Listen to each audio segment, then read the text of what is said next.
하나님 말씀은 사무엘하 15장 24절부터 봉독하겠습니다. 사무엘하 15장 24절.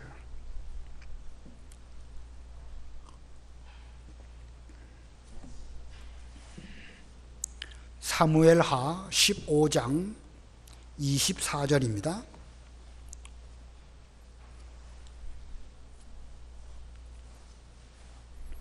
봉독합니다. 보라, 사독과 그와 함께한 모든 레위 사람도 하나님의 언약궤를 메어다가 하나님의 궤를 내려놓고 아비아달도 올라와서 모든 백성이 성에서 나오기를 기다리도다. 왕이 사독에게 이르되, 보라, 하나님의 궤를 성읍으로 도로 메어가라. 만일 내가 여호와 앞에서 은혜를 입으면 도로 나를 인도하사 내게 그 궤와 그 계신대를 보이시리라. 그러나 그가 이와 같이 말씀하시기를 내가 너를 기뻐하지 아니한다 하시면 종이 여기 있사오니 선히 여기시는 대로 내게 행하시옵소서 하리라. 왕이 또 제사장 사독에게 이르되 내가 선견자가 아니냐? 너는 너희의 두 아들 곧 내 아들 아히마아스와 아비아달의 아들 요나단을 데리고 평안히 성읍으로 돌아가라.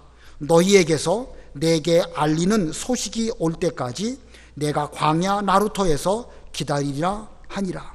사독과 아비아달이 하나님의 궤를 예루살렘으로 도로 메어다 놓고 거기 머물러 있으니라. 다윗이 감람산 길로 올라갈 때에 그의 머리를 그가 가리고 맨발로 울며 가고 그와 함께 가는 모든 백성들도 각각 자기의 머리를 가리고 울며 올라가니라. 어떤 사람이 다윗에게 알리되 압살롬과 함께 모반한 자들 가운데 아히도벨이 있나이다 하니 다윗이 이르되 여호와여 원하옵건대 아히도벨의 모략을 어리석게 하옵소서 하니라. 다윗이 하나님을 경배하고 하는 마루턱에 이를 때에 아렉 사람 후세가 옷을 찢고 흙을 머리에 덮어 쓰고 다윗을 맞으러 온지라. 다윗이 그에게 이르되 내가 만일 나와 함께 나아가면 내게 누를 끼치리라. 그러나 내가 만일 성읍으로 돌아가서 압살롬에게 말하기를 왕이여 내가 왕의 종이니이다. 전에는 내가 왕의 아버지의 종이었더니 이제는 내가 왕의 종이니이다 하면 내가 나를 위하여 아히도벨의 모략을 패하게 하리라. 사독과 아비아달 두 제사장이 너와 함께 거기 있지 아니하냐? 내가 왕의 궁중에서 무엇을 듣든지 사독과 아비아달 두 제사장에게 알리라. 그들의 두 아들 곧 사독의 아히마아스와 아비아달의 요나단이 그들과 함께 거기 있나니 너희가 듣는 모든 것을 그들 편에 내게 소식을 알릴지니라 하는지라. 다윗의 친구 후세가 곧 성읍으로 들어가고 압살롬도 예루살렘으로 들어갔더라. 거기까지 공독합니다. 지난 시간에 바로 앞부분에서 다윗의 피난에 대해서 배웠는데 오늘도 연결해서 같은 제목입니다. 다윗의 피난. 두 번째 시간으로 다윗의 피난입니다. 사람이 어떤 어려운 극단적인 상황을 만나게 되면 그때에 그 사람의 인격이 드러나게 됩니다. 그리고 또 그런 죽을 지경 어떤 극단적 상황을 잘 통과할 때에 그 사람의 인격이 그만큼 그 과정을 통하여서 또 진보하게 될 것입니다. 지금 다윗이 이 압살롬의 반역을 피해서 피난하는 가운데 있는데 다윗 일생일대에 아주 어려운 그런 시기이죠. 오늘 본문을 잘 보면 다윗의 인격이 어떠한가라는 것을 알 수가 있고 이와 같은 고난을 잘 겪었기 때문에 나중에 다윗은 하나님의 일을 오히려 잘 감당할 수 있는 그런 훌륭한 사람이 되지 않았을까 이렇게 생각이 됩니다. 그런 면에서 오늘 제목은 이 다윗의 피난이고 피난할 때에 그가 이 여러 가지 일들을 겪지만 그의 인격적인 면을 잘 살펴보는 이 시간이 되어야 되겠습니다. 이 다윗의 아들 압살롬이 백성들의 마음을 훔쳐서 점점 이 자기를 드러내다가 계획대로 이제 반역을 일으키게 됩니다. 그가 헤브론으로 하나님께 제사하러 간다 하고 아비 다윗을 속이고 또 그 제사하러 간다고 할 때 많은 사람들이 그저 압살롬을 따라서 반역에 동참한 사람도 있었고, 압살롬의 세력이 점점 커지다 보니까 그 세력에 붙어서 뭔가 자기들 권세를 얻으려고 하는 그런 사람도 있어서 점점 반역의 무리가 커져가고 있었습니다.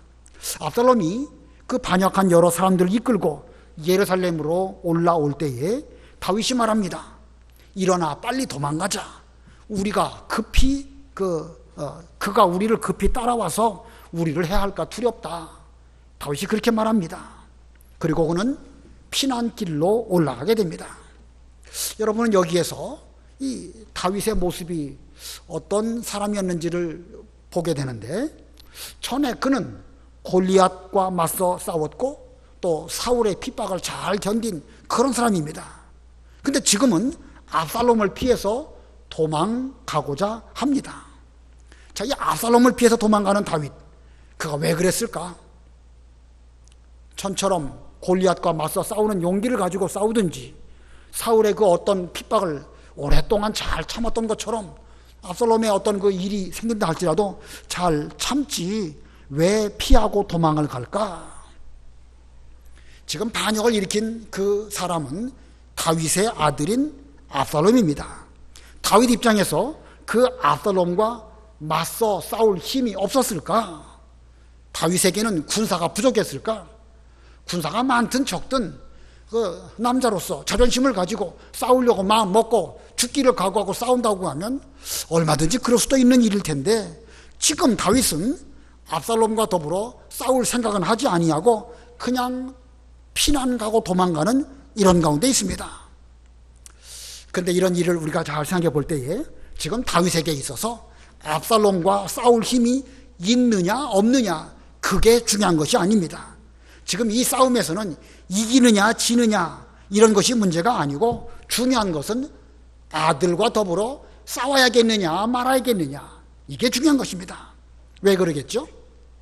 다윗과 압살롬은 아버지와 아들 관계입니다. 천륜적으로 말하면 하나님의 나라에 대하여서, 이스라엘에 대해서 지금 다윗과 아들 압살롬이 싸워야 할 것이냐 말아야 할 것이냐, 하나님 앞에서 생각해 볼 때에 지금은 어떤 일이 있더라도 싸우지 않는 것이 그게 올바른 것입니다. 힘이 있든 없든, 용기가 있든 없든, 두렵든 안 두렵든 그게 문제가 아니고, 다윗 입장에서는 아들과 더불어 싸우는 것도 인륜적으로 합당하지 않고, 하나님 나라를 생각해 볼 때에 싸우는 것은 지금 하나님에게나 하나님의 영광을 위해서나 바람직하지 않기 때문에 그는 지금 싸우지 않기 위해서 피난을 가는 것입니다. 만일 다윗이 압살롬과 맞서 싸워가지고 이기게 된다고 하면 다윗은 자기 손으로 자기 아들 압살롬을 죽여야 됩니다. 만약에 그렇게 된다고 하면 사람 앞에서나 하나님 앞에서 어떤 유익이 있을까? 아무런 유익이 없죠. 다윗이 그래서 압살롬과 싸움을 피한 것은 지혜로운 선택이기도 하고 그의 인격이기도 한 것입니다. 오늘날 우리도 누구와 싸워야 할지 그 대상을 분별할 수 있어야 됩니다. 성경에는 때에 따라서는 죄와 더불어 피 흘리기까지 싸워야 한다는 그런 말씀도 있지만, 또 다른 성경에는 원수까지 사랑하라고 하시는 그런 말씀도 있습니다. 그러므로 우리는 언제 싸워야 할 때인지, 언제 사랑해야 될 때인지 그것을 분별해서 시기적절하게 실천해야 됩니다. 이걸 분별 못하고 싸워야 할 때는 안 싸우고 또 원수를 사랑해야 할 때는 또 싸우려고 한다든지, 그러면 이것은 하나님의 일에 유익하지도 않고 본인의 인격에도 문제가 많은 것입니다. 그러므로 우리는 특별히 이 하나님의 나라, 이 교회의 유익을 위해서 싸워야 할 것이고, 또 하나님의 나라, 교회의 유익을 위해서 또 싸움을 멈추고 사랑할 줄도 아는 이런 우리가 되어야 됩니다. 자, 다윗이 지금 싸워서는 안 될 때인 줄을 알고 피난을 가게 되었습니다. 그가 피난을 가는데, 피난을 가면서 오늘 본문에서 두 가지 일을 합니다. 그 중에 첫 번째 일은요, 하나님의 궤를 돌려보냈습니다. 다윗이 피난 가면서 한 일 두 가지가 있는데, 그 중에 첫 번째는 하나님의 궤를 돌려보냈습니다. 지금 다윗이 피난 가는데 다윗과 함께한 사람도 제법 많이 있습니다. 왕을 끝까지 따라가겠습니다. 저희들은 왕의 종입니다. 라고 한 그런 신하들도 있고 후궁들도 있고 다윗의 호위병도 있습니다. 또 지난 시간 배운 것처럼 가드 사람 이때라고 하는 가드 사람도 하나님 앞에 맹세하면서 반드시 왕을 따라가겠습니다. 이러면서 지금 다윗을 따라가고 있습니다. 자, 그때에 그 당시에 제사장이었던 사독과 아비아달이 하나님의 언약궤를 준비하고 다윗을 기다리고 있었습니다. 본문 24절 읽어보세요. 24절 보라, 사독과 그와 함께한 모든 네이 사람도 하나님의 언약궤를 메어다가 하나님의 궤를 내려놓고 아비아달도 올라와서 모든 백성이 성에서 나오기를 기다리로다. 예, 지금 다윗이 자기 여러 무리들과 함께 기드론 시냇가를 건너서 이제 유다 광야 쪽으로 이렇게 향하여 갈 때에 사독 그리고 여러 레위인들 또 다른 제사장인 아비아달 이런 사람들이 이 하나님의 궤를 섬기는 그 제사장들이죠. 그들이 언약궤를 잘 준비하고 먼저 와서 길목에서 다윗을 만나려고 준비하고 있습니다. 자, 이들은 왜 이렇게 했을까? 다윗을 잘 아는 사독이나 아비아달, 얼마나 하나님의 언약궤를 극진히 섬기고 예루살렘을 제일 먼저 수도로 정한 뒤에 제일 먼저 한 일이 하나님의 언약궤를 예루살렘으로 모셔온 일이었죠. 이런 다윗의 그 심성을 볼 때에 다윗이라고 하면 지금 피난 갈 때에 반드시 하나님의 언약궤와 함께 가고자 할 것이다, 이렇게 생각을 하고 그들은 먼저 다윗에게 어떤 명령을 받고 한 것이 아니라 다윗의 심성을 이해를 하고 그렇게 준비하고 다윗을 지금 맞이하려고 기다리고 있었습니다. 그런데 다윗은 언약궤를 도로 예루살렘으로 메고 가라, 이렇게 말을 합니다. 왜 그랬을까? 언약궤를 그렇게 좋아하고 다윗의 평생 소원은 여호와의 집에 거하면서 하나님을 앙망하는 그런 삶을 살고자 했는데 다윗이 왜 언약궤를 도로 예루살렘으로 메고 올라가라 그렇게 말했을까? 본문 25절 26절 잘 뜻을 생각하시면서 다 같이 합독하십니다. 25, 26 시작. 왕이 사독에게 이르되 보라, 하나님의 궤를 성읍으로 도로 메어가라. 만일 내가 여호와 앞에서 은혜를 입으면 도로 나를 인도하사 내가 그 궤와 그 계신대를 보이시리라.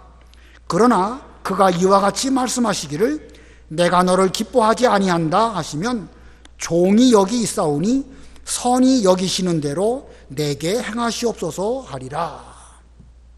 자, 이 피난을 가고 있는 다윗의 마음가짐이 이 본문에 잘 드러나 있습니다. 이게 바로 다윗의 인격이고 그의 신앙입니다. 지금 고난 가운데 있는데, 피난을 가고 있는데, 피난 가는 극단적인 상황 가운데 드러나는 다윗의 인격 몇 가지를 말씀드리면요, 그 중에 첫 번째는요, 징계 중에도 하나님의 은혜를 갈망하고 있습니다. 지금 다윗이 지금 비록 압살롬에게 그 반역을 받고 있지만 사실은 하나님께 징계를 받고 있는 것이죠. 징계 중에도 그는 하나님의 은혜면 내가 다시 이 언약궤를 뵙고 하나님의 언약궤가 계신 곳에 다시 오도록 은혜를 베풀어 주실 것이다. 이렇게 25절에 보니까 만일 내가 여호와 앞에 은혜를 입으면 도로 나를 인도하사 내가 그 궤와, 그 궤는 언약궤죠, 그 언약궤와 그 계신대를 보리라. 언약궤가 계신 데가 어디 있겠습니까? 성소겠죠. 하나님이 반드시 나로 하여금 은혜를 베풀어 주신다고 하면 다시 이 언약궤 앞으로 이끌어 주실 것이고 하나님의 성전에서 하나님을 앙망하는 그런 은혜를 베풀어 주실 것이다. 그러므로 하나님의 언약궤는 마땅히 예루살렘에 계셔야 하고 지금 나는 징계를 받고 피난을 가고 있습니다. 만일 하나님께서 내 죄를 다 용서해 주시고 은혜를 베풀어 주신다고 하면 그분께서 도로 이 언약궤를 나에게 보여주시고 그 계신 곳에 나를 이끌어 주실 것입니다. 그렇기 때문에 사독과 아비아달아, 너희들은 이 궤를 도로 예루살렘 성으로 모시고 가거라. 지금 다윗은요, 하나님의 은혜를 구하고 있는 것입니다. 언약궤를 모셔가라 등등의 여러 말들이 있지만 결국 그의 마음은 지금 피난 가면서도 압살롬이 무서운 것이 아니고 무슨 뭐 무기가 없고 군사가 없는 것이 문제가 아니라 하나님의 은혜를 내가 받을 것이냐 못 받을 것이냐, 이게 내게 있어서는 가장 중요한 줄 알고 그 은혜 받기를 갈망하는 이런 마음으로 이 말씀을 한 것입니다. 자, 지금 다윗은 이 감람산 거기에서 이런 그 일을 하고 있는 것입니다. 이 감람산, 바로 예수님께서 감람산 겟세마네에서 기도하신 것이죠. 예수님도 거기에서 기도하실 때에 만일 할만하시거든 이 잔이 내게서 지나가게 하옵소서, 그러나 내 뜻대로 마옵시고 아버지의 뜻대로 되기를 원합니다.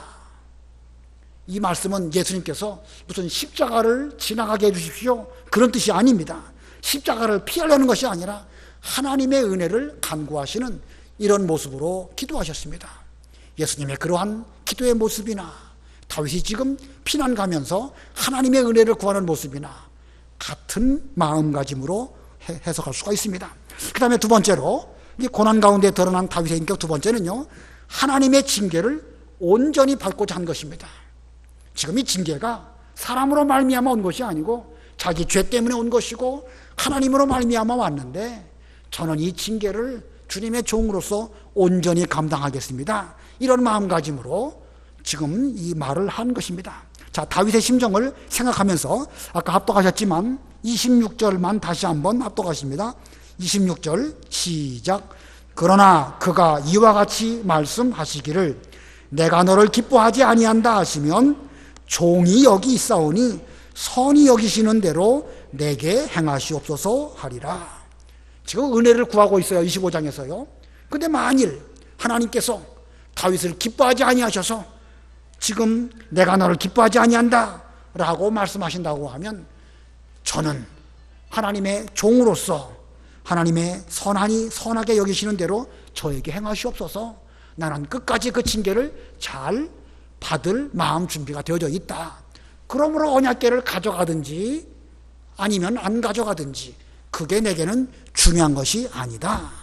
그러므로 너희들은 이 언약궤를 도로 모시고 예루살렘으로 가거라. 자, 이 다윗의 마음이 얼마나 이 하나님 앞에 지금 정성껏 징계를 받으려는 마음인지 알 수 있죠? 하나님의 뜻이라고 하면 제가 이 징계를 다 받겠습니다. 이까지 이스라엘 왕 된 거 얼마든지 내려놓고 압살롬으로부터 죽임을 당한다고 하면 그것마저도 종으로서 하나님 앞에 감당하겠습니다. 하나님의 징계를 온전히 받고자 하는 다윗의 마음가짐.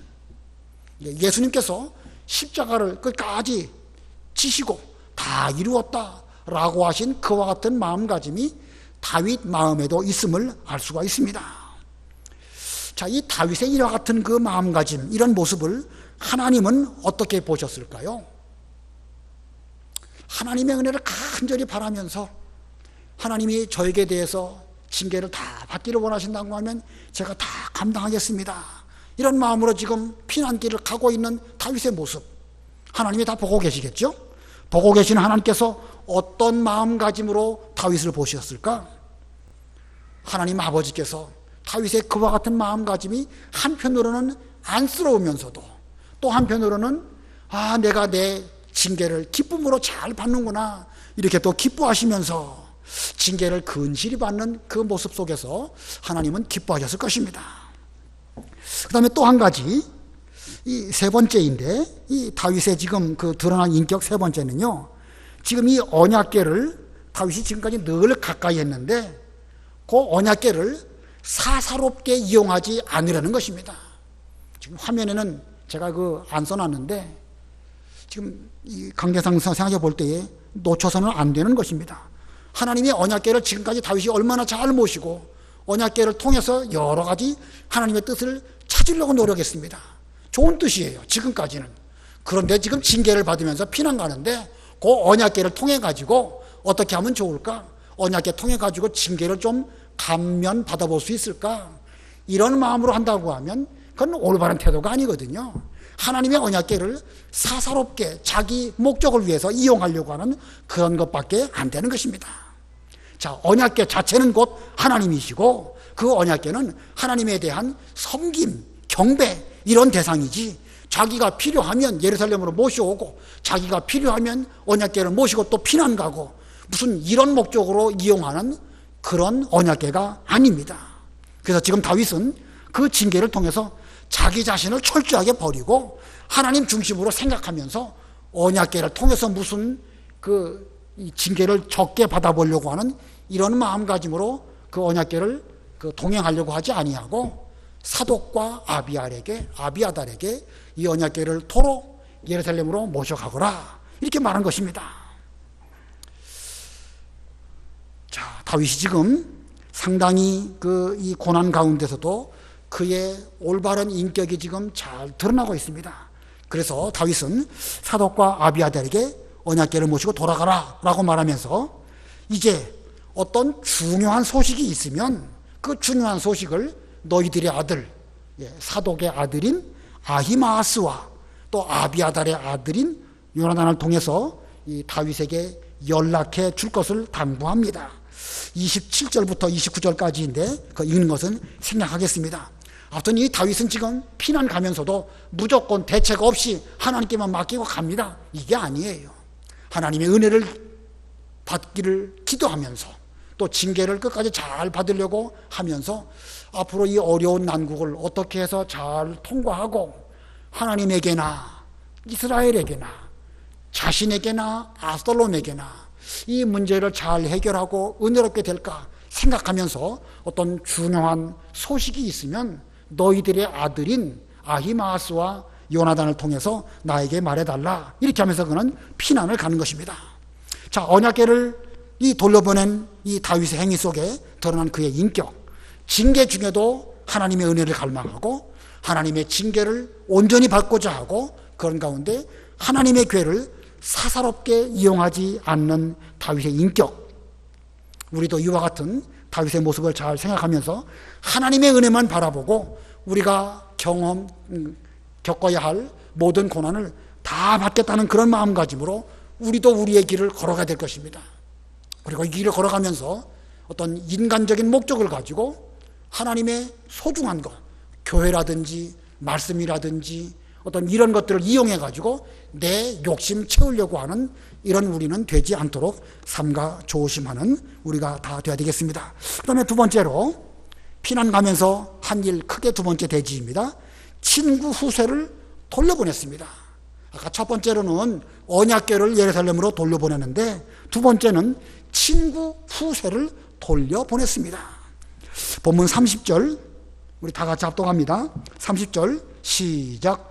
다윗이 감람산 길로 올라갈 때에 그의 머리를 그가 가리고 맨발로 울며 가고 그와 함께 가는 모든 백성들도 각각 자기의 머리를 가리고 울며 올라가니라.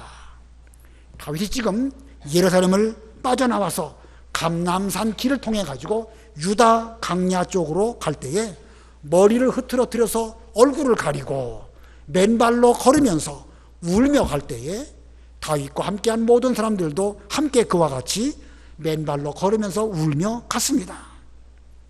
자, 이와 같은 다윗의 모습, 하나님의 징계를 철저하게 잘 받으면서 자신의 죄를 생각하면서 회개하는 마음으로 지금 이 길을 가고 있습니다.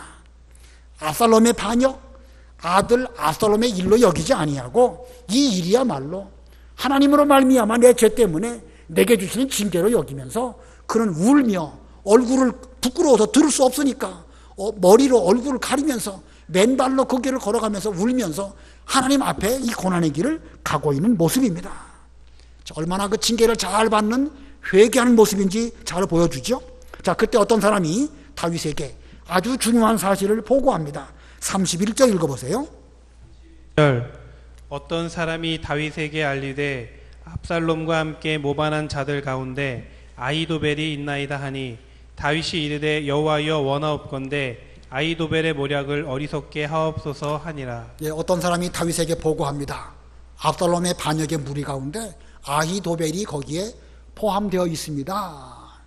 이 아히도벨이라는 사람, 단대 이 유명한 지략가, 성경 표현대로 모사였습니다. 그런 사람이 압살롬을 따른다는 것은 다윗 입장에서는 상당히 그 이 위험한 것이고 또 중요한 정보이기 때문에 이 중요한 정보를 어떤 사람이 다윗에게 이렇게 보고했습니다. 그 보고를 듣고 다윗이 뭘 하지요? 다윗이 뭘 합니까? 31절 그 끝에 보니까 다윗이 이르되 여호와여 원하옵건대 아히도벨의 모략을 어리석게 하옵소서. 자, 이 보고를 받자마자 다윗이 뭐 했습니까? 기도한 것이죠. 예, 여호와여 원하옵건대 아히도벨의 모략을 어리석게 하옵소서. 짧은 기도이지만 회개한 이후 자기 그 소원을 하나님께 간구하는 이런 기도를 했습니다. 그랬더니 하나님의 응답이 즉시 다윗에게 임했습니다. 32절 읽어보세요.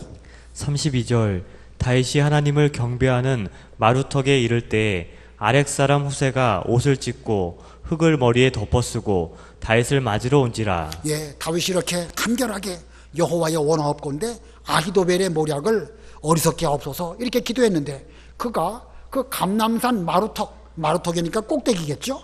그 꼭대기 쯤에 이르렀을 때에 마침 아렉 사람 후세가 옷을 찢고 흙을 머리에 덮어쓰고 다윗을 맞으러 왔습니다.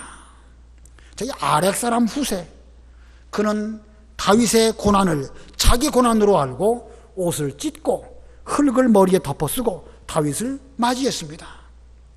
후세가 다윗을 맞이한 것, 이것이 곧 다윗이 그 아히도벨이 압살롬과 함께 있다는 말을 듣고 기도했을 때에 즉시 응답한 응답으로 볼 수 있습니다. 이 후세는 어떤 사람일까? 성경은 그를 다윗의 친구라고 기록하고 있습니다. 본문 37절에도 친구로 기록하고 있고 이제 사무엘하 16장에 가면 그런 말씀이 있고 역대상에도 후세를 말할 때 다윗의 친구라고 이렇게 기록하고 있습니다.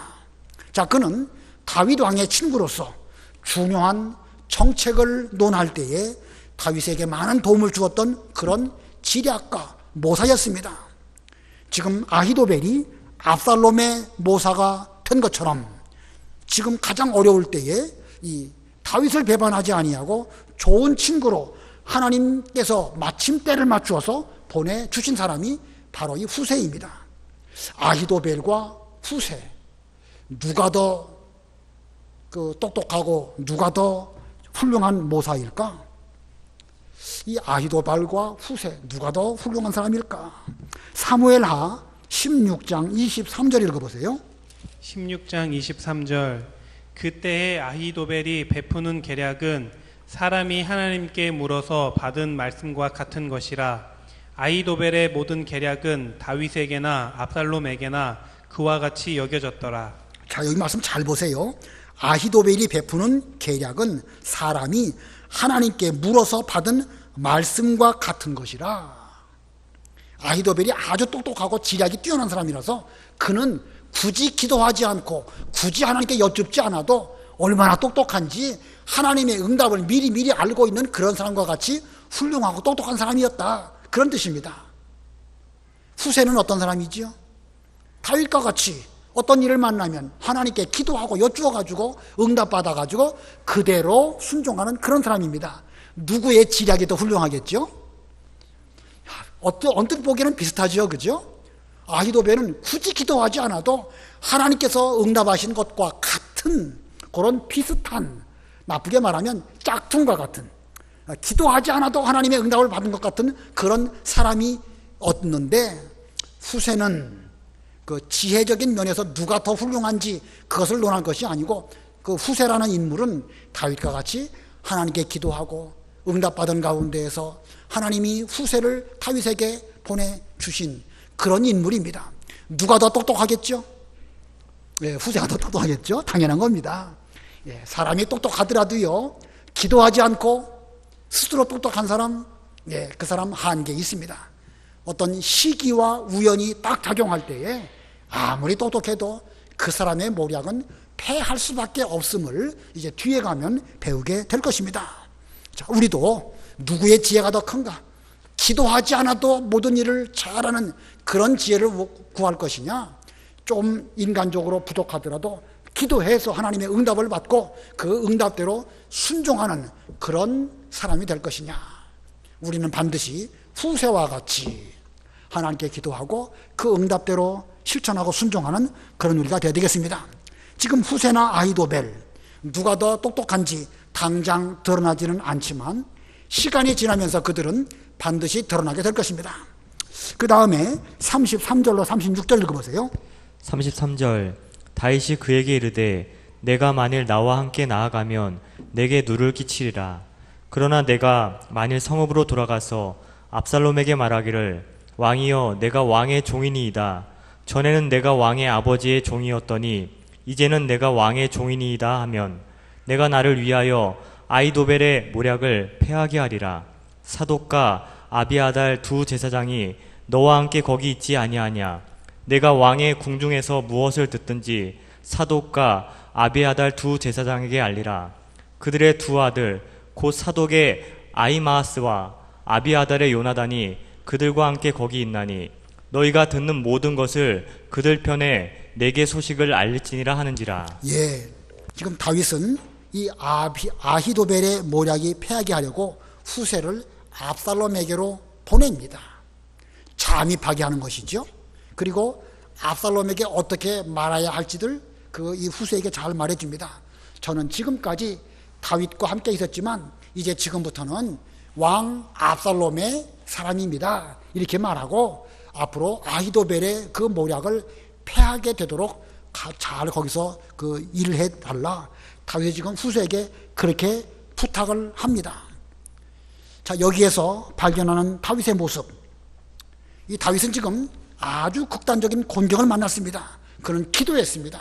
하나님의 응답을 받고 철저하게 회개했습니다. 그런데 그러한 가운데서도 자기가 해야 할 일을 최선을 다해서 하고 있습니다.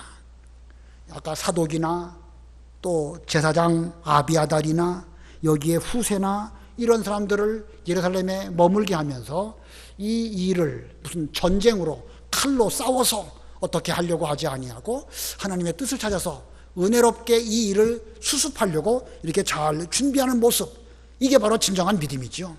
마땅히 기도하고 마땅히 회개하고 내가 고난을 잘 받는 것이 옳지만 그러한 가운데에서 또 인간적으로 내가 해야 할 일들을 잘하는 모습, 이것이 바로 다윗의 모습입니다.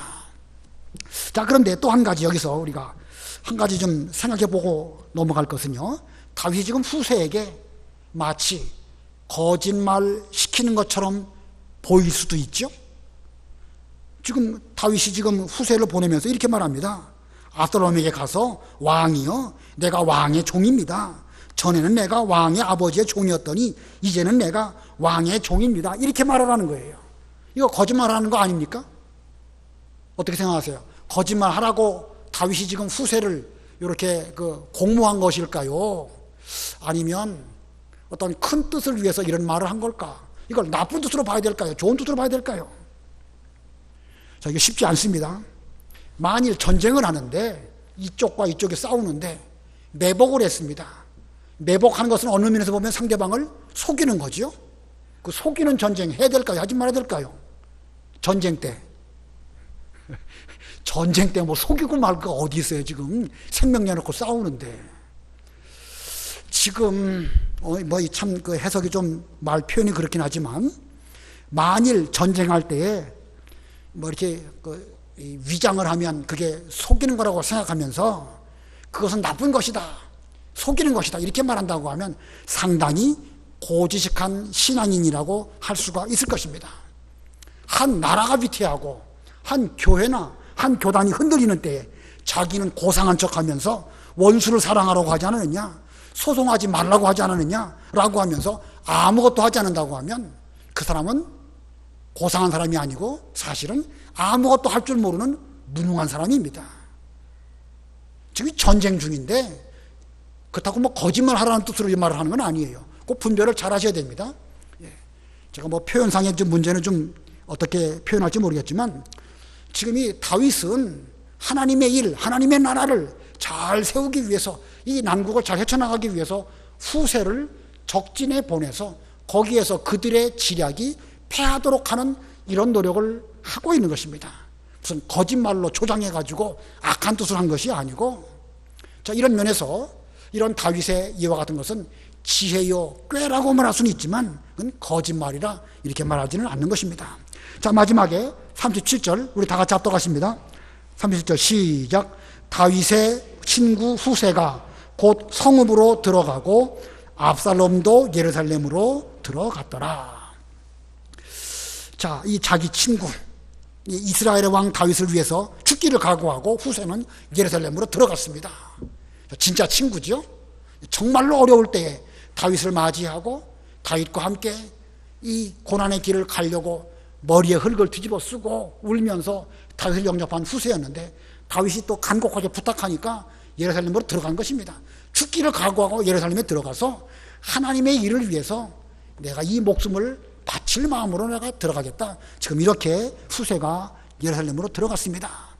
이 다윗의 충성된 사람들이 본문에 여러 사람 등장하지요.